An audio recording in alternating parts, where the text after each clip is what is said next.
My guest today is Dominic Williams, and we're here to talk about MUNA. And Dominic will introduce us to what that is. It's a very exciting initiative, particularly amongst high school students across Australia and indeed the world. But Dominic was introduced to MUNA through his involvement with Rotary. Dominic has been a member of Rotary since 1975. And Dominic, how did you become involved in the MUNA project, which I believe was started by the Lake Jellicoe Rotary Club? No, Lake Jellicoe Rotary Club. They took it over from Winnipeg in Canada as an idea for students in their local area. And what does MUNA stand for? MUNA stands for Model United Nations Assembly. Okay. Model United Nations Assembly. And it actually simulates the workings of the United Nations by having teams of students representing the different countries. And they then debate, just like in the UN, yes, topics of interest, whether it be climate change or refugees, whatever is the hot topic at the moment. And we've had some wonderful debates over the years. Yes. The country, the team represents their country. They don't represent their own particular opinions. It can be a class project. Oftentimes a teacher takes it on at a particular school in conjunction with the local Rotary Club. Yes. And they hold a MUNA for that district. They might have 30, 40 teams. So this has been going since the mid-80s or earlier? Since the mid-80s, yes.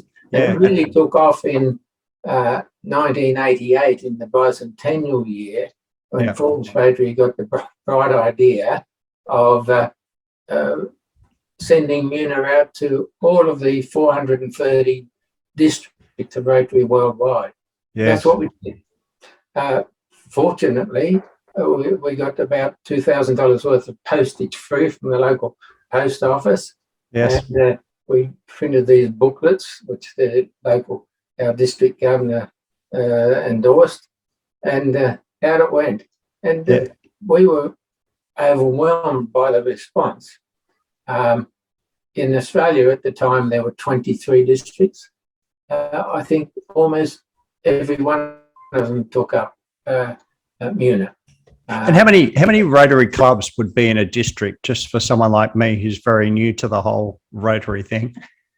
Right. Well, at that stage in District 9750, where Forbes was, I think there were 50 Rotary clubs. Okay. That's probably typical.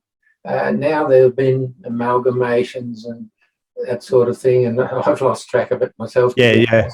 But we're talking the reach of those Rotary clubs across the nation and the schools that those Rotary clubs have been involved in supporting is far-reaching. That's correct, because every Rotary club is in a different town. Sometimes the different towns have several clubs, but they, if they want to take it on as a project, will contact their local school. Yes. Usually a keen teacher will be enthusiastic, and his class or classes will take it on in basically years 5 or 4 and 5 or 5 and 6. And they'll research the topics that are given. They might have to write to the embassies, get information from the embassies. And the whole idea is to develop in students an awareness of the United Nations. Yes. The international situation of other countries. So we're looking out to the world. Yeah, I think it's wonderful. How many of these MUNA events would be held across the country? Well, back in the late 80s, I think there were about one in every district. Now, because we haven't tried to or attempted to keep up with all those districts, it would be impossible. They've taken off, and some have ceased and some have kept going, like Deloraine in Tasmania has been going to this day. And each district that holds a MUNA will oftentimes send the winning team or two to the national MUNA. and the national Muna takes part in Canberra each year. This year it was in August, but unfortunately this year it was a virtual Muna. Yes, It yes. couldn't actually take place in the old Parliament House, which is a wonderful surround because it's like being in Parliament itself. And Wonderful. Yeah, well, COVID set us back a bit, but hopefully next year we'll be all on again. But it's a great atmosphere for the kids because they're encouraged to dress up in the national costume or traditional costume of the particular country they represent. Have they been given that country, or have they chosen it themselves? Well, I think mostly they're asked to nominate 5 countries that they would like to represent one of. Yes. And, they will then be allocated one. So they dress up in the national costume. They have to research about that country. Yeah. They have to consider what position or view that particular country and their politics might assume on a particular topic that they've been assigned. Exactly. So they're learning about the culture and the about other countries, about the political views of the world. But another aspect of Muna is it teaches public debate and public speaking, because obviously in most schools there's maybe a debating team and 5 students will make that school's debating team. But in this, there are maybe 50 debating teams or more, not from a school, of course, but at a particular Muna. And there are heated arguments, and the running the debates is the Secretary General, of course. Yeah. And he allocates 3 minutes to each team on their particular topic, and then there's the response from the opposition. Yes. It goes back and forth, and they can get quite heated. Yeah. It's a lot of fun. Just like the United Nations or Parliament would be. Exactly right. So, I mean, a typical program, for instance, at the one of the recent national Munas that I went to, was that on Friday there'd be registrations of the teams.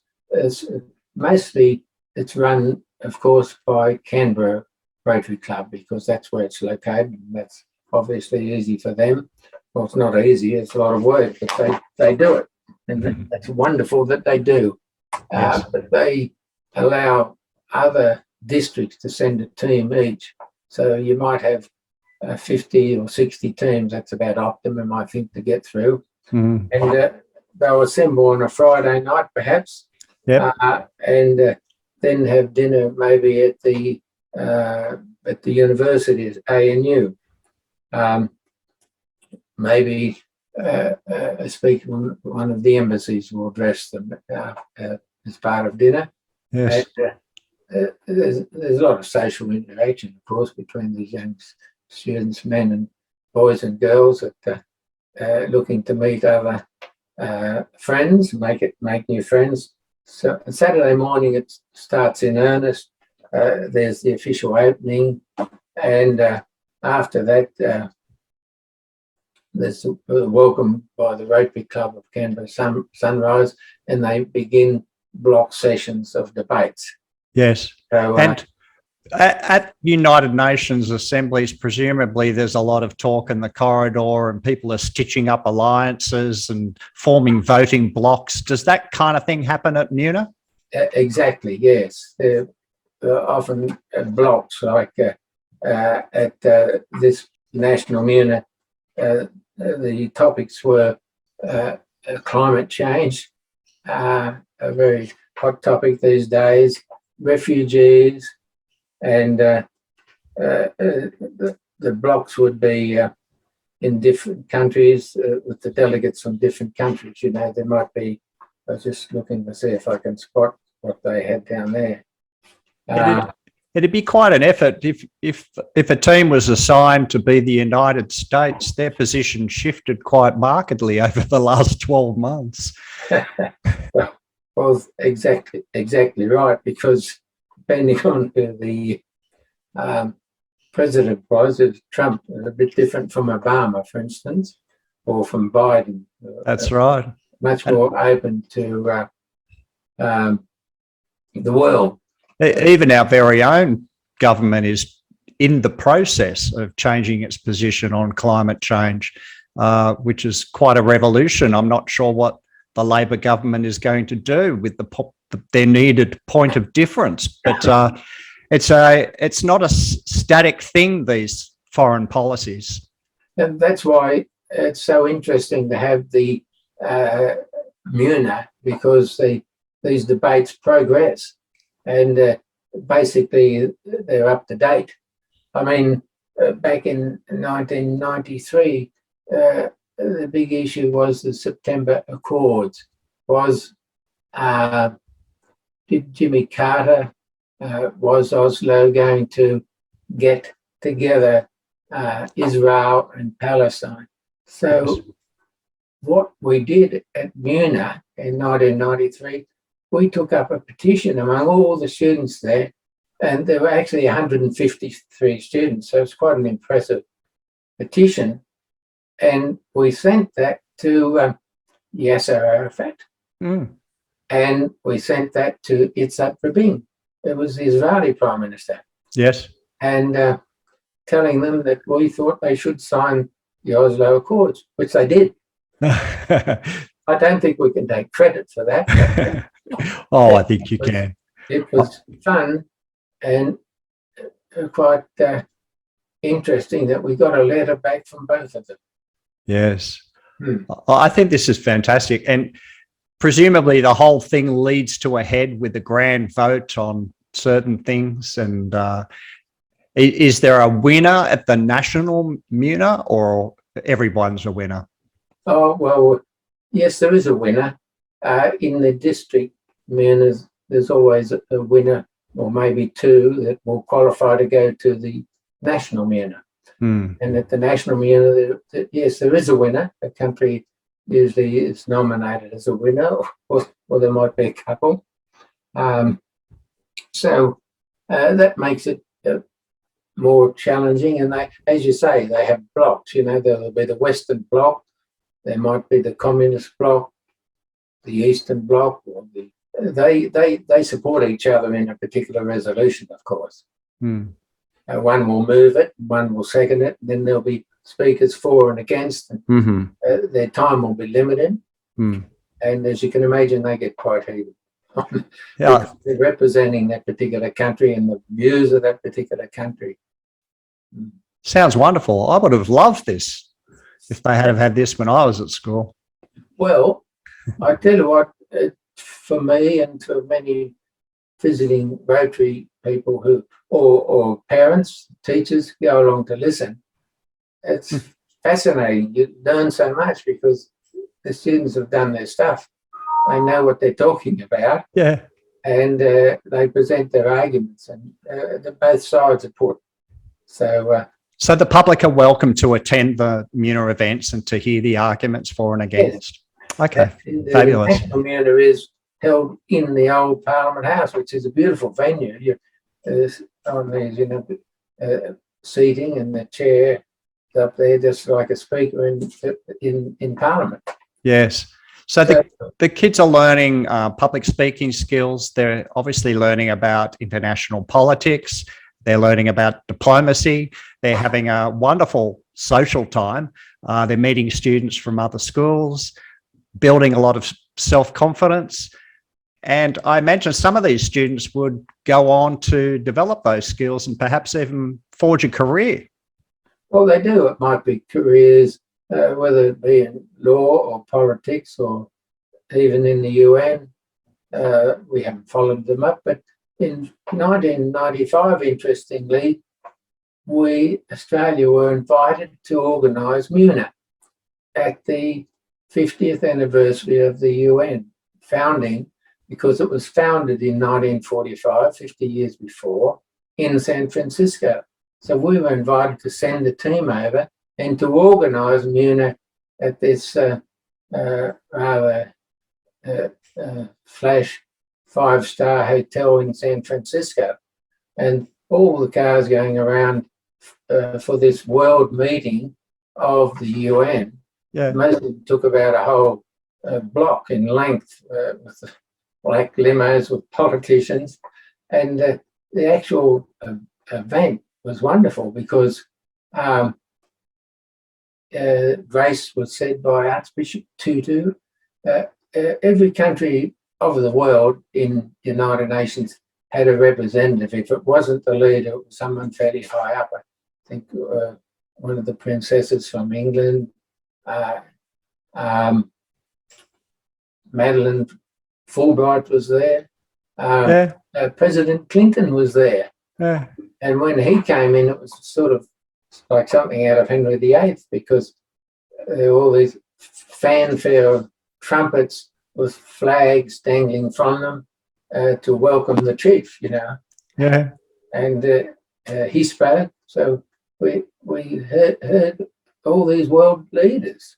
Yeah. What a wonderful initiative. And what an experience for these kids to be involved in this. Yeah, Rotary paid for 5 students to go over. Sadly, I had to pay for myself, and Michael Van Heswick also, who was a great supporter of Muna, and we often had to chair Munas in Melbourne and all around the show. He came, and we had to sort of look after these 5 kids and keep them in control. They were wonderful. And, yeah. What an experience for them. I reckon. That's fabulous. And if a school wants to be involved in Muna, how do they do it? Do they contact their local Rotary club? Is that how it works? Yes. They just Google your Rotary club, and if they haven't got Muna, if they're not sponsoring Team to Muna, that you just tell them you'd like to be sponsored.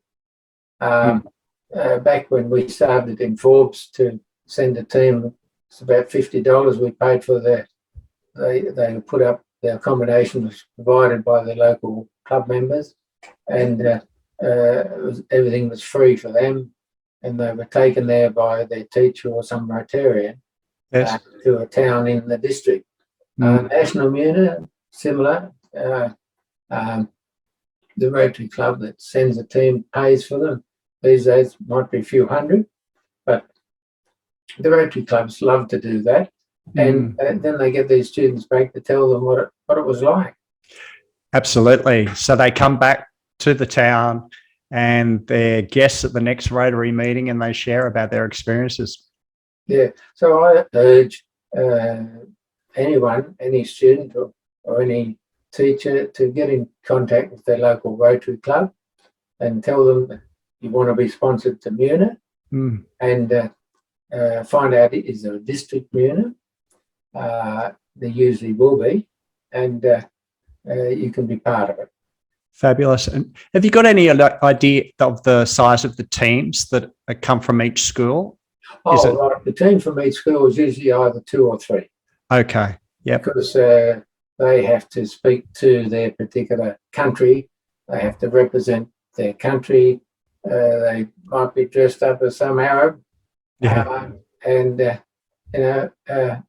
The kids love it. It's sort of like a fancy dress thing. You wouldn't want to go to Canberra dressed in Vanuatu national costume. It'd be a bit chilly, I think. Well, exactly. Well, they seem to get away with all sorts of outfits that represent the countries, and that's all part of the fun. Oh, yeah. It is a fun thing. It's a learning experience. It's a cultural thing. Yeah. And it's something that Rotary is very pleased to be involved with. We're very privileged and lucky to be able to help students through this process. Yeah. Well, Ian, this has been really interesting finding out about. I did not know this existed. I must be living under a rock. It's been going for 35 years, and it's obviously impacted the lives of, I would say, thousands of students in that time. Have you got any idea how many kids have been involved? Well, in Australia, like I said, back in the late 80s, with the initial enthusiasm, I think every district had a Muna.